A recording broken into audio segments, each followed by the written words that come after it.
Hello students, we are here to see the second lecture of BSc third year, second lecture,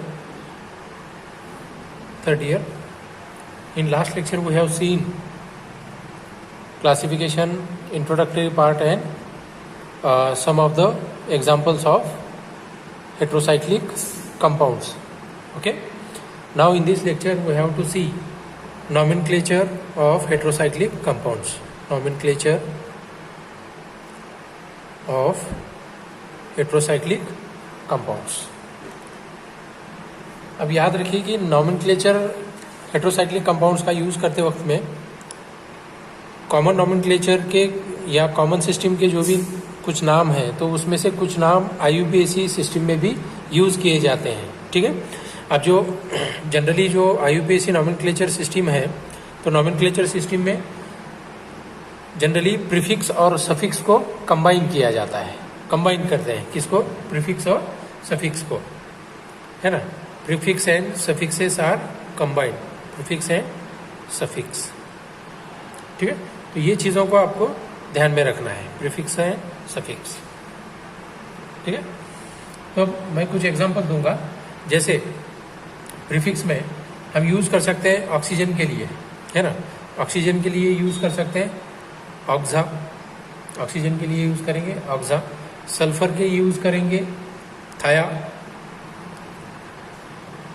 nitrogen के लिए use करेंगे एजा. ऐसा use करेंगे. Phosphorus के लिए यूज़ करेंगे फॉस्फा. ठीक है. क्या यूज़ करेंगे? फॉस्फा. ठीक है. अब ऐसे ही कुछ सफिक्स भी बता देता हूँ. ये हो गए हमारे प्रीफिक्स. ठीक है. ये हो गए प्रीफिक्स. और आप देखेंगे सफिक्स के बारे में. सफिक्स. ओके,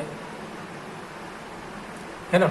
अगरचे मान लो कि 5 मेंबर्ड अगरचे रिंग है, 5 मेंबर्ड रिंग है तो 5 मेंबर्ड रिंग को ओल लगाएंगे. क्या लगाएंगे? OLE ओल, है ना. अगर 6 मेंबर्ड अगर रिंग है तो उसके लिए INE लगाएंगे. क्या लगाएंगे? INE. और अगर 7 मेंबर्ड अगर रिंग है तो उसके लिए हम इपाइन लगाएंगे. क्या यूज करेंगे? इपाइन. ठीक है. ये हो गए प्रीफिक्स और सफिक्स के बारे में. अब आगे देखें. प्रीफिक्स और सफिक्स के बाद आगे देखिए क्या क्या होता है. प्रीफिक्स का जो टर्मिनल होगा यहाँ पे लिख देता हूं. Terminal A of prefix is removed when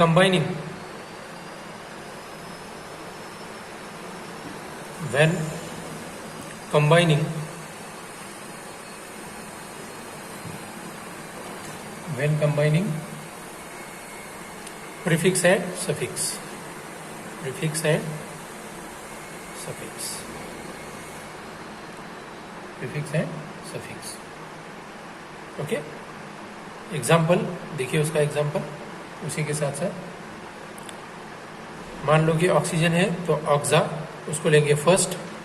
पहले लेंगे ऑक्सा, फिर उसके बाद में क्या लेंगे? थायो.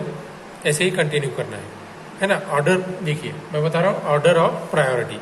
सबसे पहले क्या लेंगे? ऑक्सा, फिर उसके बाद थाया, फिर उसके बाद एजा, उसके बाद फॉस्फा. तो ये ऑर्डर ऑफ प्रायोरिटी हो गई.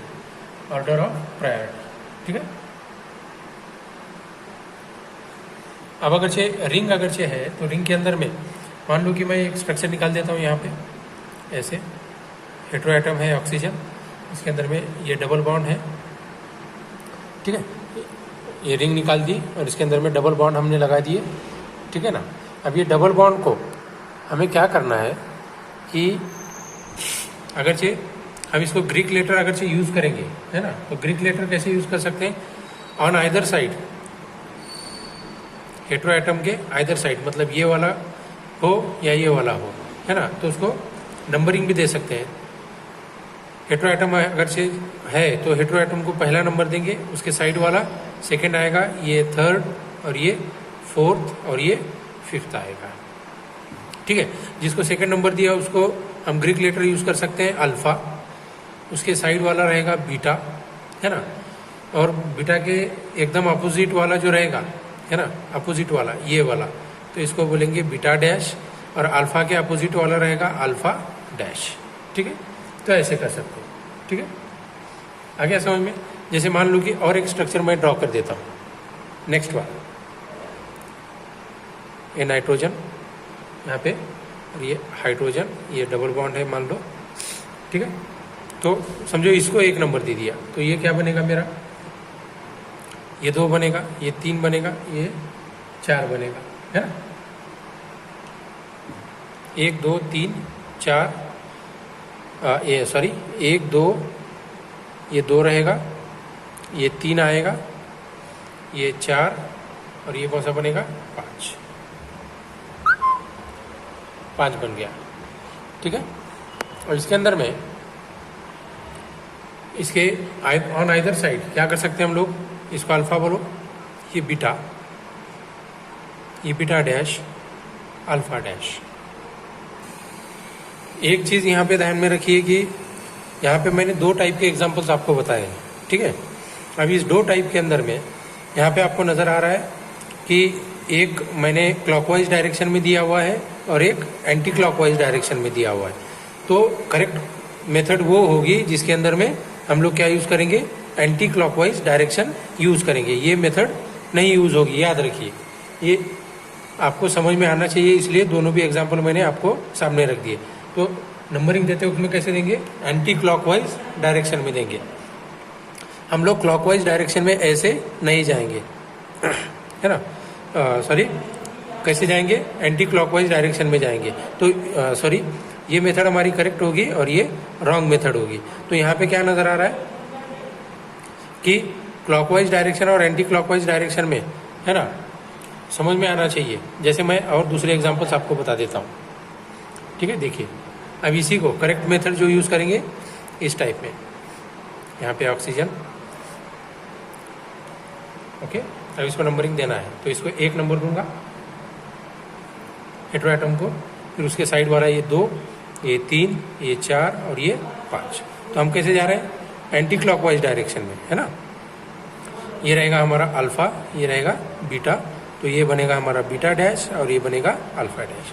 ऐसे ही नेक्स्ट एग्जांपल देखिए, एन एच, ठीक है, यहाँ पे डबल बॉन्ड लगा दिया, तो इसको 1 नंबर देंगे हम लोग, ये सेकेंड नंबर, थर्ड, फोर्थ, ये फिफ्थ आएगा। तो ये कौन सा होगा, अल्फा, ये बीटा डैश, ये अल्फा डैश, इस टाइप से करना है। ठीक है, अब मान लो कि कोई रिंग के अंदर में एक ही हेटेरो एटम है लेकिन 2 रिंग को कंडेंस किया हुआ है, 2 रिंग कंडेंस हो गए। जैसे ये देखिए,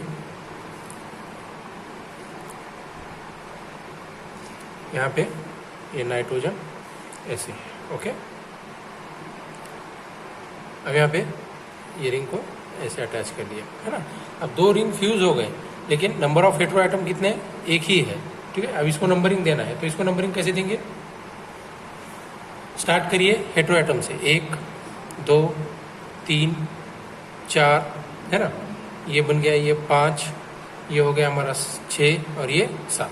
ठीक है, कैसे दिया, एंटी क्लॉकवाइज डायरेक्शन में जा रहे हैं हम लोग। ठीक है, तो ये नंबरिंग करेक्ट नंबरिंग की सिस्टम हो गई, करेक्ट नंबर सिस्टम। ठीक है, अब आगे देखिए, जहाँ पे नंबर ऑफ हेटेरो एटम्स और दूसरे भी देखेंगे। अगर से एक ही रिंग है और रिंग में 2